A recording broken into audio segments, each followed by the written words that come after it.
Have you ever looked at someone and thought, how do they do that? I mean, how do they stay so resilient or so steady? Or even when life's hard, they seem to just be able to keep going.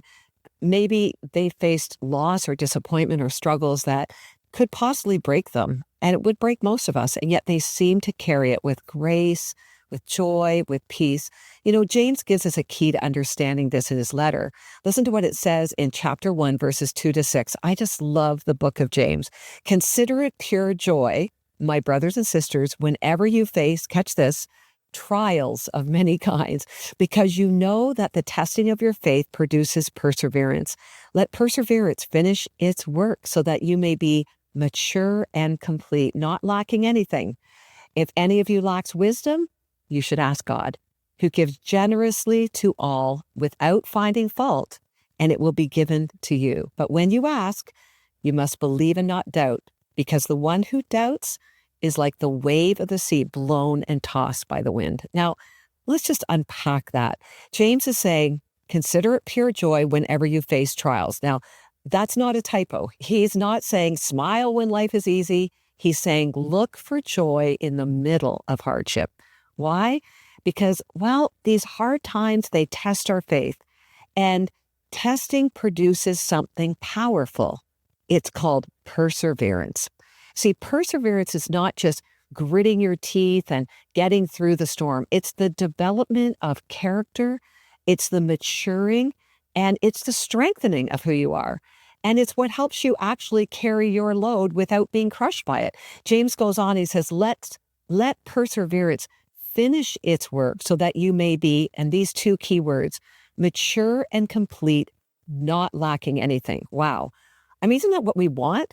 Trials have a purpose. They refine us, they shape us, they stretch our faith, they deepen our trust in God, and they prepare us to handle life with wisdom and greater confidence. And speaking of wisdom, James tells us something else. He says, if you lack wisdom, newsflash, ask God. And this is so important, you have to believe when you ask. He says, don't doubt, because doubting leaves you tossed like a wave in the ocean, up and down and crashing all over the place. Faith anchors you in the middle of life's storms. So how do we apply this today? Well, first, when life gets hard, which it always does, remind yourself, God is at work. God is shaping me through this. He is producing perseverance in my heart. And second, I can choose joy. That doesn't mean pretending that everything is fine. It means I'm going to trust God enough to see his good even in the pain. And I'd say the third thing is ask God for wisdom right in the middle of it. He gives it generously. He's not stingy, and he will guide you if you believe. Here's the truth. When you respond this way, something incredible happens. You not only find your own joy and strength, but your faith actually inspires other people. People might start even asking, how do you do it? How do you stay so joyful when life is tough? And that's your opportunity to point them to Jesus. So today, I don't know what you're going through. Maybe you're facing a tough time, a load that maybe feels too heavy to carry. Persevere, and let it work out your maturity and character and confidence. And find joy right in the middle of it. Ask God for wisdom. Stand firm in faith. Faith really means believing God's going to come through. And let your example then shine and show others the joy of the Lord right in the midst of the storm.